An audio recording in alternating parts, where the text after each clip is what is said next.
Hey, good afternoon, everyone. Welcome back to the channel. So I want to take this video to set the record straight with some of you all. I want to talk about the channel name change, which I did yesterday. For the most part, it's gotten really positive feedback, but I'm surprised that some of you that have followed me for over a year don't know that I actually have other dividend investments aside from Tesla, and that really shocks me that some of my OGs don't know that. So I'm going to set the record straight on several things here. Had some interesting things come up in the Discord, so we'll take them kind of line by line. Welcome to Mr. Allen here, one of the channel members. I think we've got a couple of you now. Um, so had some interesting things come up. I had somebody in the Discord said that I do this for money. We'll clear that up for sure. That's at this moment, it's definitely not the case. And I'll show my ad revenue. I'm going to show all my dividend income, and we'll address some other really nice things our Oracle friend had to say as well. He just can't leave me alone. But anyway, okay. So let's start off over here. Let's go into Discord and let's point out a couple of things that some of you all have said here. Do I even have it open? I must have closed it. Let me do this in Discord. Okay, so I have my dividend stuff open over here, and let's do this over here. All right, let me just share. Let me let me call out some of the comments here that we've gotten. Okay, so top of the ladder, he shares his wheel strategy with us, which is awesome. But Colonel Angus here, who changes his name like once a week, is one of his good friends here, and he's both of them happen to be my OGs as far as like people that have been following me for like over a year. So I think he's half teasing because he's got a very dry sense of humor, not quite as dry as mine, but close. I think he knows better, but he just likes to egg me on sometimes. But he said, I don't think you hold a lot of dividend stocks, definitely not enough to call your channel living off dividends. Well, it may come as a surprise, Colonel, but I could live off dividends right now if I wanted to. So I may do it, but we'll see. And then Norbolito here, he's always got something to say as well. He says that I'm doing this for the money, which is rather interesting. And I gave that a thumbs down because that's completely inaccurate. We'll show. I mean, my highest month in terms of ad revenue is like 550. So would you all put out 1 to 2 videos a day for $500 on 70,000 views? Would that be your motive? I make a lot more than that on my job, just as a hint. So the answer is no, but I'll show you all. I'll show you all. So other than that, we got some really good feedback on the channel name change. Ethan Gallstad, who's in my Discord, liked it. Hakeem here, he liked it. And overall, I got a lot of good comments and stuff about the channel name change. So anyway, that's not the point of the video. I just wanted to highlight some of what I got. Oh, I didn't know that. Your name is Marsh in the Discord. I didn't know you were the same person. Good to know. Um, Thanks. And I wasn't trying to pick something close to you, by the way. I really like your name. Your name's probably the best channel name there is. And I think it has a lot to do with your growth, actually, which your growth is phenomenal. Um, I also like, by the way, how you give attention to channels who are much smaller than yours, like mine, in terms of subs. But anyway, I also, by the way, I happen to watch an interesting exchange between the two best buddies now, Kumair and the Oracle guy, and it looks like he wants to make a truce with you, but he still hates me for whatever reason. So I still haven't figured out what I did. He says I attacked him first. I never attacked him. He blindsided me. He attacked me out of left field, literally out of nowhere, and I defended myself. Was all I did. So, and he's saying something now about how I spent money on tuk tuks or how we didn't have enough money for an Uber. I'll have you all know, I spent as much in New York on Uber rides and taxis as I spent on my flight. And that tuk tuk was a complete joke and a complete ripoff. I paid like $50 to go 2 or 3 blocks. And the guy lied to us. The guy told us he could take us somewhere that it was impossible to go on a bike. But that's what they do. They take advantage of people that are not from New York. So anyway, still had for an Uber on top of that. So Mr. Oracle, I'll have you know, I spent quite a bit on transit there. The only thing I would knock myself for, and if you knocked me for this would be a fair criticism. I could have done a better job looking at like the public transit and whatnot. Let's see here. It's kind of funny, all the smack talk between Discords and YouTubers. People should just post their total return percentage annually. Some people have more money than others, but percentage gain tells all. Well, I don't like to come across like I'm bragging or anything like that. But when people think that I'm doing this for the money when I'm literally making between $200 and $500 a month, then I have to show stuff. So which I do. I do show my stuff, but I don't do it like in a braggadocious way. I'm actually a very humble person, believe it or not. Let's see, we got a good afternoon. Let's see, you know what I did last week? I sold Coney cash secured put. By the way, I am going to show you all. I'm doing really well in an option and Apple. I'll actually, you know what? I may just go ahead and ask you. So I have some call options in Apple that expire January 2025. Should I sell them now? Should I hold them? Now, I was thinking about selling one of them because actually the Max Convexity channel, who was with us in New York, he gave me a really good idea. He said to sell one at least. That way you lock in what you paid for the option. But I think that Apple, I'm just really bullish on Apple, so I may just be greedy and just hold them all. Anyway, so that's good for you. Okay, so where were we? What else do we have to debunk now? Um, yeah, so we addressed our Oracle friend. He's got definitely a short-term memory, or he has a loose relationship with the truth because he 100% attacked me first, and I defended myself. And I don't know what his beef is or what his obsession with me is. You know, to quote his buddy Kumair, I'm just a nobody. So let's see. You should make a fancy thumbnail to go with the name. You know, I'm thinking about it, but I spent so much effort on the THB, my initials. I may pay somebody on Fiverr. Got any referrals or recommendations, by the way? I'm thinking about it. I'm thinking about a total rebrand, but I'm not quite there yet. Anyway, let's see. The problem is the Oracle guy. Well, that's your opinion. I really don't want to keep getting into it with this guy. Apparently, he's willing to make a truce with other YouTubers, but he hates me for some reason. Just saying whatever he thinks gets him the most attention. I know. He's like he's kind of like Trump. He's like likes the drama, likes to bait people and stuff like that. He likes the and sometimes that's funny. It is funny until you're the target, I'll say. Let's see. We got Aunt DL with the Cowboys cheerleader. Man, I'm thinking of pulling the trigger on some QDTE, but keep thinking more NVDY. I'd pull the trigger on the lady in that picture. Just kidding. Or am I? A more NVDY at X date would make me more in the end. John Pinard, the best wheel ETFs I found. Oh, oh, oh, by the way, speaking of that, guess who's coming on the channel? We got a special guest tomorrow. The wheel ETF people are coming on. So that's going to be fun. You too. That's why she's in your picture. So I take it you're not a woman. That's just your picture. That's cool. Okay, so I've been rambling quite a bit here. I was born a rambling man, as they say, but I don't want to ramble the whole video and waste all of you all's time. My thoughts on AMZ. Hold on. Uh, it's my reply is no. The 8 ball doesn't like it. Maybe the 8 ball. Oh, it's the 8 ball's not liking it, but I actually think it's pretty stable. I did a video on it. It didn't get that guy off my ass at all, but I did say that it's a good fund, which that was his criteria for making peace with, I think it was retire on dividends. So I did say AMSI was a good fund. It's stable. So, and I hold to that opinion. So combo dividends, interest, coupon premiums was about 7K last week, 5K the week prior. All right, so let's do some debunking here since you all don't know me as well as you think. So watch this. Watch this. So coach here, I doubled. You all see my screen? I doubled my dividend income from a year ago. Granted, I just started investing in YieldMax last summer, basically. So see, I was making almost 5,000. So I guess if I was still in Kumair's Discord, I got kicked out of there. But if I was still in there, I'd be in the 5K club. Maybe I should start that too in my own Discord. Um, anyway, but I don't actually know much about him.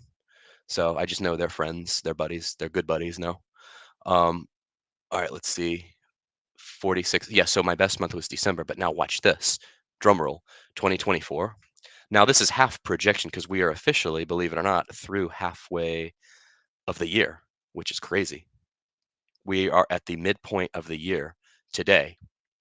So right now, halfway through the year, I've made as much as I did a year ago. I've actually surpassed, how about that? In 6 months, I've surpassed what I did in a full year a year ago. I'm a genius. Just kidding. Um, so I've still got more than half left based on the projections. I'm projected to be over 5,000. But what I do, I actually am reinvesting a lot of this, and a lot of this does come from, as the Colonel said, Tesla. So I'm still holding the bag on that one. So even though this income is pretty on paper, I'm offsetting what I've lost in Tesla, a big chunk of that. So, but what I'm doing, like I say, I'm wheeling this into, like, I bought a bunch of Nvidia, and believe it or not, I bought a couple of those shares on margin. Go figure. And I'm actually using, and I'm not coming over to the dark side or the other side. I won't call it the dark side. I'll be nice, but I'm not fully crossing over. But what I'm doing, if I do use a little bit of margin, the interest is negligible. So I just wait till the next dividend comes in and then it pays it off. Sound familiar, huh?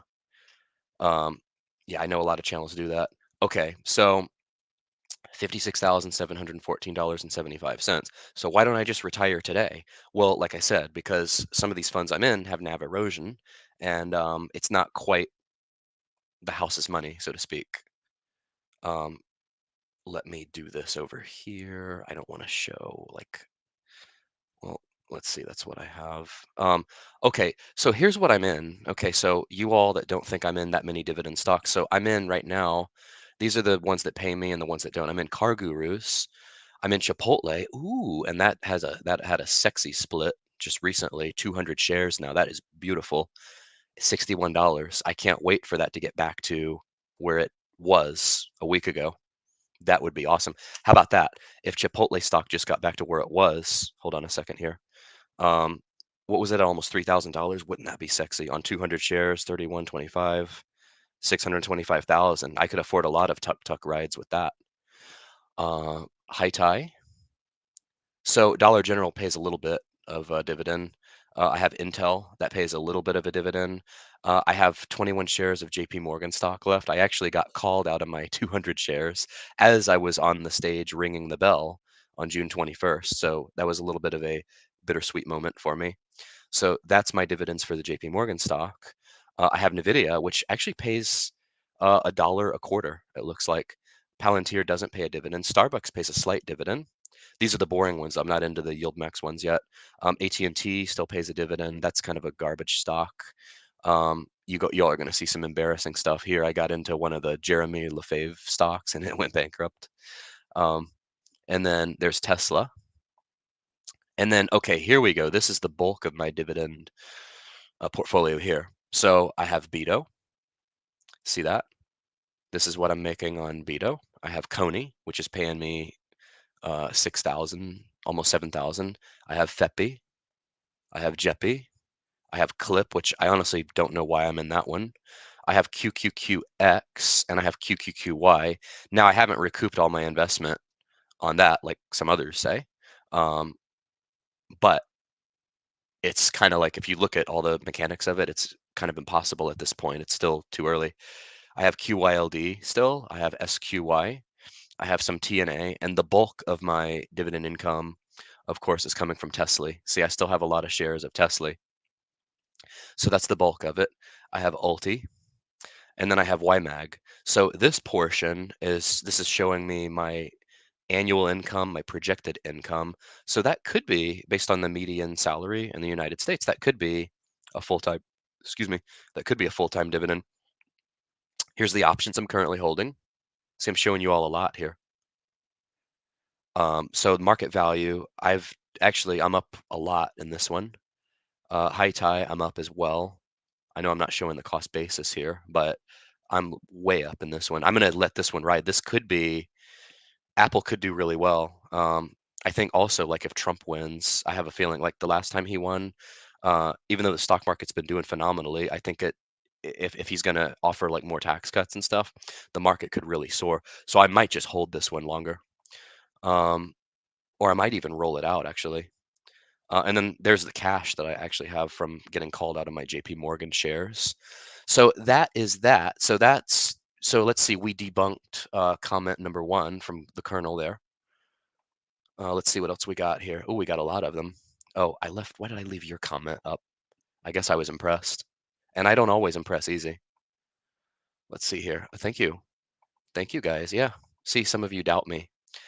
Thank you. You like the way I approach dividend investing. Well, I try to not just be exuberant and say, hey, just YOLO, go out there and like margin everything and home equity line of credit and all of that. You can do that. I'm not telling you what to do or what not to do, but I like investing with assets. But I am tempted, like who's this Todd guy that makes like 300,000 in projected dividend income? It's appealing. I mean, if you pay that off fast, it definitely is appealing. I might at the least do a paper trading account just to see how it does. You sold QDTE. I actually didn't buy it. You just read the book The Income Factory. You change your view of high yield dividend investing. I should read. I like books with a lot of pictures, but I'm just really not much of a reader. Still holding Tesla. Yeah, me too. Okay, I'll just look at some of the curve funds. Yeah, they want to come back on. They actually reached out to me to come on. It makes me feel a little bit important. I feel when I see these fund managers reach out, I start to feel a little bit better about myself, and then all I have to do just to bring myself back to earth, just go watch an Oracle video or an Oracle roast of me. Okay, anyway, enough attention for him. All right, let's go look at what's the next thing here. I do want to show you all something over here. I want to show you all this option because I actually forgot the actual. I'm up $3,000 today. So July 1st is typically a really good day for the market.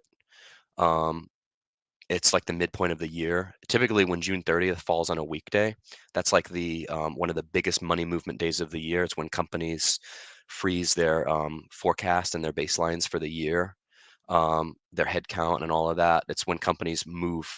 They do a lot of like mid-year money movements and stuff like that. So long story short, it's one of the biggest money movement days of the year, which seems to translate to the market having one of its best days of the year, June 1st, or excuse me, July 1st, which historically it does.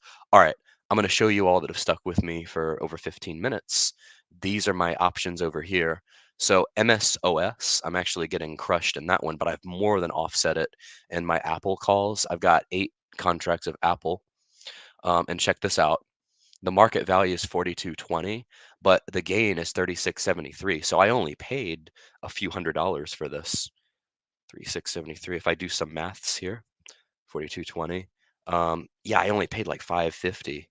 So if I was to sell one, let's see, 42.20 divided by 8. Oh, perfect. I might actually do what Max Convexity said. I might just sell one, and then I'm playing with the house's money. I love that. Playing with the house's money without even a HELOC. How about that? Okay, and then high tie, I'm up. Ooh, that one. I was up like 1,000 at this point. I should have closed that one out. But anyway, sometimes I need to be coached too. Okay, the next thing we're going to debunk here from our good friend Norbolito, we're going to debunk this comment that he thinks I'm just doing this for the money. I mean, I'm actually making way more in dividends than I make in ad revenue, but I'll go ahead and show you guys behind the curtain here. I'll show you guys my ad revenue. I'm sure I'm not nearly at the ad revenue level that Retire on Dividends is, but with my name change, it might help. So let's see. Let me ask you all, just as a poll here, would you all be doing this for the money if your projected monthly ad revenue was $273? That's like an HOA payment for me. That might pay like one bill. So do you all, yes or no, do you all think that I'm doing this for the money at this point? I could be if it becomes a full-time thing, but I'll be fully transparent with you all. Over the last 90 days, that's what I've made. My best day, it had to be one of the days I had Jay on. Yeah, actually, oh, that's in terms of views. But you know what? Views don't always coincide. Watch this. Oh, because I had a bunch of short views. So views don't always coincide with ad revenue. One of my best days on the channel was $33. I'll even show you guys the full year. So my full year, I've hit 2,000 for the whole year, but we're halfway through the year. So that's nothing. It's like a hobby. My best day was March 12th. That was after we had Jay on in March. So those of you that think that I'm doing this just for the money, I'd have to give you the buzzer because that is wrong. Okay, so yeah, I mean, and I'm having a better month this month than last month, but still, a lot of these other channels are kicking my ass. All right, anyway, so that's that. So that's what our goal is here. We're living off dividends now, living in the present. There's no time like the present. The dollar just loses its value, as we know, 50% in the last 4 years. So anyway, that is that. Hopefully that was good for you all. Hopefully you like that. Let's see what John Pinard says. I traded on margin back in the 90s. I won't do it again. Use leverage ETFs. Uses margin for free. Really? Oh, interesting. Well, I'm in UPro and stuff like that in other accounts. Um, would you be comfortable showing your total return percentage? Well, with Tesla, it's not great. Dividends are well and good, but is the account actually growing? Some stuff's doing great, some stuff's not so great. Um, my total, and see, here's the thing, I absolutely would. So I'm a finance nerd. Like I know this in and out. I don't always act like it, but rate of return is complicated, okay? Because I have bought and sold so many things. I've churned in and out. I've been in and out of Starbucks like 3 times. I've been in and out of Cisco a couple times. Cisco was like one of my biggest wins. I had a meta gain, but then I rolled it into stuff like Tesla, which didn't do so great. So my rate of return right now, total in this one account, doesn't look so great. But I would at some point show actually my whole spreadsheet, which I have before, of like all my biggest wins in stocks. Maybe I could pull that up real quick. I'll save it for another video. So subscribe to me, tell all your friends and neighbors and relatives, subscribe to Coach, and then I'll show my spreadsheet. I have shown it before. I think I've shown you my 401k too. My 401k, I'm up like since the bottom of the market, I'm up over 50% in the 401k, and that's a fat account too. So that if I was just to withdraw from the 401k and take the tax penalty and stuff, which is lofty, but still, I could live on that too. Thank you. Yeah, I have gotten good feedback, but I have some of you out there that, have differing opinions, but the majority of you all get it for sure. And I want to congratulate you all, by the way, for answering the inflation question correctly and the little multiple choice question that I put out. So anyway, okay, well, that's where we are at the moment. Thank you all for tuning in. Like, comment, and subscribe, and join Discord. Doesn't have to be in that order. Just make sure you do them all. Tell your friends, family, neighbors, relatives, loved ones, hated ones, everyone. Subscribe to the coach. I'm not going to change that. I'm known as the coach, and that's still what I'm going to be. I'm still THB, just different channel name. Anyway, all right, you all. Thanks so much. Take care. Bye.